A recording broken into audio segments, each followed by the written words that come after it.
respect to Islam, you said that idol worship is the greatest sin in Islam and Allah does not forgive an idol worshipper for this. But what about people who have been born into families of religions other than Islam? For example, in India, most of the population is Hindu, and lifelong they may not have had exposure to Islam or somebody else who may have educated them about that. What is the fault of those people? Will they never reach paradise? Will Allah never let these people enter paradise? What is their fault if they believe what is being taught to them since the day they were born? Does Allah not have mercy on them? Thank you. Sisters asked a very good question, a very logical question. What about those human beings who are born in non-Muslim families and the parents are doing idol worship? So who's to blame? How can Allah punish them? And that's a very good question. That's the reason our beloved Prophet Muhammad said that every child is born in Deen al-Fitr. Every child is born as a Muslim. Irrespective whether he is born in a Jewish family or a Christian family or a Hindu family or a Muslim family, he is born as a Muslim. Muslim, as I told earlier, by definition means a person who submits his will to Almighty God. So every child when he's born, he submits his will to Almighty God. Later on, he is influenced by his elders, by his parents, by his teachers. Then he may start doing idol worship, he may start doing fire worship, and he may go to the wrong path. That's the reason whenever a non-Muslim accepts Islam, the more appropriate word is revert. It's not convert. Convert means going from one faith to another faith. Revert means a person was on the right faith, went to a wrong faith and came back to the right faith. So the more appropriate word, sister, is revert. Now coming to your question, how can Allah hold responsible a person if he is born in a non-Muslim family? That's the reason if a child is born in a non-Muslim family, before he gains maturity, if he dies, he will go to Jannah, inshallah. Why? Every child submits his will to Almighty God. He's a Muslim.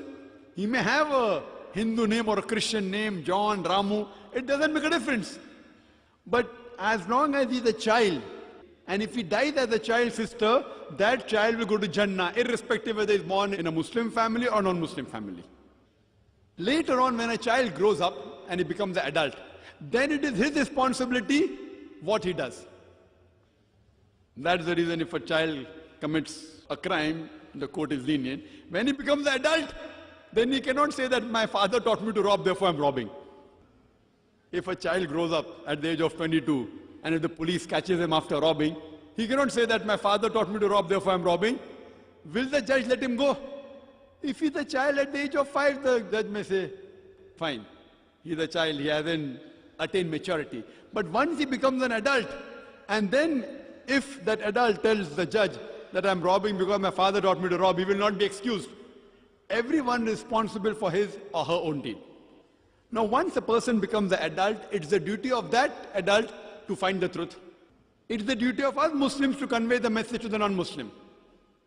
But irrespective whether a person gets the message or not, if a human being is let free, there were 2 tribes which did not come in contact with modern civilization till as late as 1950. One tribe was the Kapauku tribe and the second was the Australian Aborigines.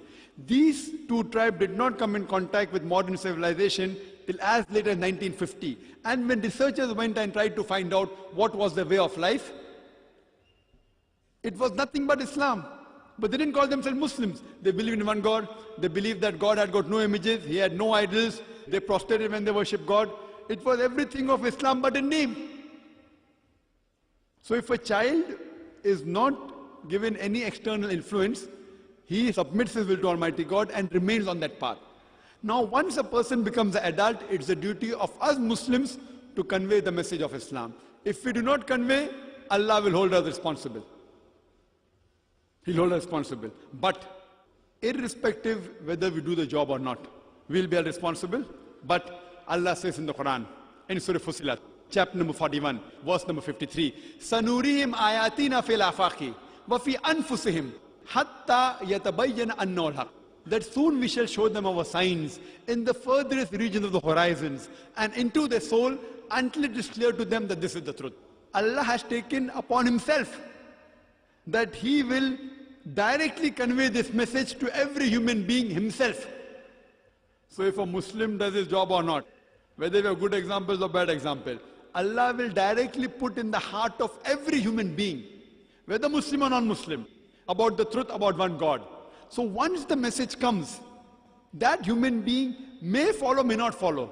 He may not follow thinking that if I accept Islam, I may have to give up the things which I like, I may have to give up my alcoholism, I may have to give up dating and dancing and, whatever thing which is haram in Islam. He may not accept the message, then he is responsible. Similarly, if the father teaches him something wrong, to rob, it's his duty to realize that robbing is haram. It's a sin. It's a thing which is wrong.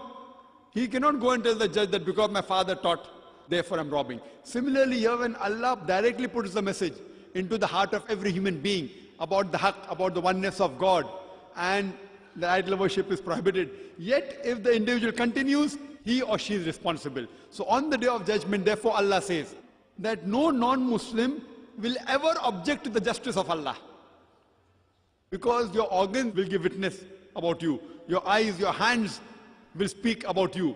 So on the day of judgment, even those people who will be put in hell, they will never object to the justice of Allah subhanahu wa ta'ala. What they will say, please give us one more chance, and Allah will say it's too late. There are many chances given in this world, but you live only once in this world. So on the day of judgment, no non-Muslim, no human being, even if he's put in hell, will ever object to the justice of Allah.